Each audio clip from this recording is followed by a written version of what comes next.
keeping you in shape. Good morning. It's Mark from Top Local Lead Generation. We're here with Mr. Bernie Pollock of Pollock Automotive. They're a 14-time winner of Best Auto Repair in Vancouver. How are you doing today, Bernie? Doing awesome. How are you? How are you, Mark? Good. So we're going to talk about Mazdas. And these are pretty popular cars, especially with the new Mazda 3 over the last, I guess, decade or so. What can you tell us about them? Well, first off, I mean, we've worked on Mazdas. I've worked on Mazdas for years and years, and I've seen many changes in Mazda cars, and they've advanced with the technology. They've always been fairly reliable, but I've always thought of them as a little bit under Toyota and Nissan in terms of quality and reliability. And maybe that's not true, but and Honda to boot. But they're excellent cars. Yeah, overall, I think they're great. So over the years, I've seen a number of similar Mazda and Ford vehicles. What's going on there? Well, at one time, Ford owned, until recently, they owned 7% of Mazda. And so they built some vehicles together, which is probably a good idea to create a partnership there. Ford's divested a lot of their stock in Mazda, so they still own a tiny little bit, but they don't seem to build anything together anymore. But some of the vehicles that have been kind of outstanding over the years, the Ford small pickup trucks and Mazdas have been essentially the same truck. The Mazda B series and the Ford Ranger, they're similar trucks, and they've actually really made a reliable, a good. Japanese vehicles tend to, I've always thought, a little more reliable than American cars. Maybe not recently, but over the couple of decades past. And so it offered Ford a good, reliable Japanese vehicle. And the Ford Probe and Mazda MX-6 were kind of a nice sporty car that was a combined effort. Neat thing about these combined vehicles is you could often buy the Ford product on the used market for substantially cheaper than the Mazda vehicle, just because it was an American vehicle. They depreciate faster. So if you could buy one of these Japanese or these Mazda Fords, you have a very reliable vehicle for a lot less money than the Mazda vehicle. And one thing that we found over the years is that the parts for these cars, especially if you buy them from the Mazda dealer, are often cheaper than buying it from the Ford dealer. It seems like Ford bought the parts from Mazda and just marked them up. So I think that's one advantage of dealing with an independent auto repair shop, is that you get the we source parts and we offer the best price to our customers. Whereas if you went to the Ford dealer, you'd be paying a lot more money for the parts. So we're experiencing a little bit of busyness, even this early in the morning, which is great. I don't know if you can hear me through all that phone ringing. But... Yeah, we did. So what about Mazda's current vehicles? How are they? Awesome. I think like the Mazda 3 is an awesome vehicle, very popular. We work on a lot of those vehicles, and they've been out for over a decade now, and they're just super reliable cars. I mean, we've yet to see one with a bad engine or transmission. I haven't seen one burning oil, which is a really good sign.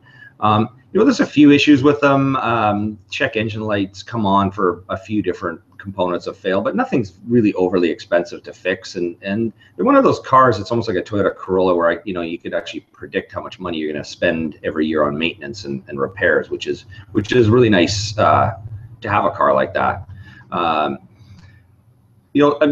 Mazda makes a variety of other vehicles. They have their sport utility CX-5, CX-9, totally reliable. Very little goes wrong with those too. So, I mean, they're great vehicles. So Mazda, we brushed on the pickup trucks. So how were they? Good. And it's funny we talk about pickups in past tense, because I just realized when I was doing a little research for this Hangout that actually Mazda hasn't made pickup trucks or sold them for a few years now. And but overall, I mean, they were awesome pickup trucks. In the compact pickup trucks, they were great, and they're very durable. I mean, we even have customers today that have some old Mazda B2200 pickup trucks built in the early 90s. It's a 4-cylinder truck, really simple. Most of them they have wind-up windows, and a lot of them don't even have power steering. And people seem to hang on to them. They just keep going and going. I mean, we've had quite a few. We've done ring and valve jobs on the engines because they tend to burn oil, and then they just keep on going and going. So, excellent trucks. As I mentioned, the Ford Ranger was a used to be a Mazda truck as well. So great trucks, but if you want to buy a brand new one, you won't be buying it from Mazda anymore. So I guess the conversation about Mazda is never complete without talking about the infamous Vonkel rotary engine. So, yeah. So the rotary engine is kind of it wasn't Mazda's invention, but they kind of in the late '60s and early '70s they seized upon the technology and ran with it as I guess a way to differentiate their brand from the other the other Japanese manufacturers, and they stuck with it for quite a while. Like in the early '70s, they had a huge variety of cars and even a pickup truck with a rotary engine, but that soon died out. I mean, the rotary is not the most efficient engine. They tend to burn oil and they fail kind of quickly. Now, they've certainly improved that, but they're still not a great engine. We work on a fair number of Mazda RX-8s, although there isn't a lot of them on the road, but we seem to see a fair number of them at our shop. They're pretty good cars, but I mean, the engines do tend to fail at an earlier age, and I really wouldn't want to keep one much more than 100,000 kilometers.